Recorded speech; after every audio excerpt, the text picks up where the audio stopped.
काव्यरा दो पक्ष होया करे, एक काव्यगत और एक भावगत। सुंदर काव्य हुई वे जिन्हें मोने दो ही जगह है पक्ष है और बढ़िया सुंदर निर्वहन होड़ो है, तो वह काव्य है जो कि सुंदरता री कोई कमी नहीं है। एक प्रसंग आपने बताऊं, काव्य री सुंदरता रो और काव्य री काव्यगत पक्ष री सुंदरता रो। चौकड़ियों अनुप्रास दुओ होया करे। दुओ 13-11 मात्रा री एक छोटो मात्रिक छंद है। इन्हें मोने कितोक आप वर्णन कर सको, लेकिन दुए रे मोने अगर 4 अनुप्रास आ जावे तो चौकड़ियों बाजे। काव्य रे मोने दुओ रे मोने आज तक रे साहित्य में चौकड़िया दुआ बहुत कम है जगह बहुत सुंदर है।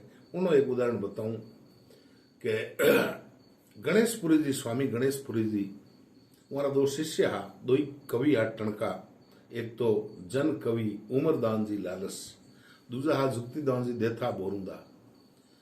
तो गणेशपुरी जी स्वामी आज की बात है, आ उन टाइम में हमारी वृद्धावस्था ही खेतड़ी दरबार उठे राजकुमारी शादी जना स्वामी जी ने गणेशपुरी जी ने सस्नेह बड़े आदर निमंत्रण आयो और स्पेशली अर्ज कराई खेतड़ी दरबार के हुक्म आप पधारो, आशीर्वाद दिलाओ।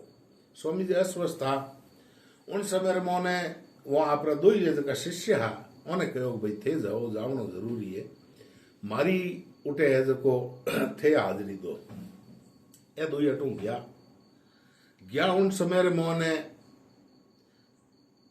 जुक्तिदान जी पूछियो कि उमरदान जी मिलो जनो मिलनी रो कोई दुओ होया करे, कवि का तो यही होता है, तो आप बनायो कि नहीं बनायो? तो कि जगदम्बा बनाई, तू बना, चलो उठे गया। अब चौकड़ियों दुओ में बात चलाई, बड़ो सुंदर दुओ है, अच्छो है। जुक्तिदान जी कहो जिन्हें मोने 4 अनुप्रास है कि रीज जड़ी लागी रहे रे बापो घड़ी 32, अरे लोभ कड़ी ने लोप गयो थू दिनो खेतड़ी धीस। रीज जड़ी लागी रहे अरे बापो घड़ी 32, लोभ कड़ी ने लोप गयो थू दिनो खेतड़ी धीस। और वो बहुत बढ़िया है, 4 अनुप्रास है जनो चौकड़ियों। अब एणु आगे देखो आप सुंदरता री बात।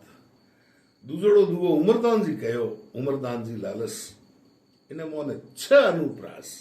चौकड़ियों घणो फूटरो गणी जे हवायो वे जनो पछी आडा बढ़ गया अंक। वो कहो कि दान छड़ी रे कीरत दड़ी, हेत पड़ी तो हाथ बास सड़ी, घटना भिड़ी रे नमो खेतड़ी नाथ।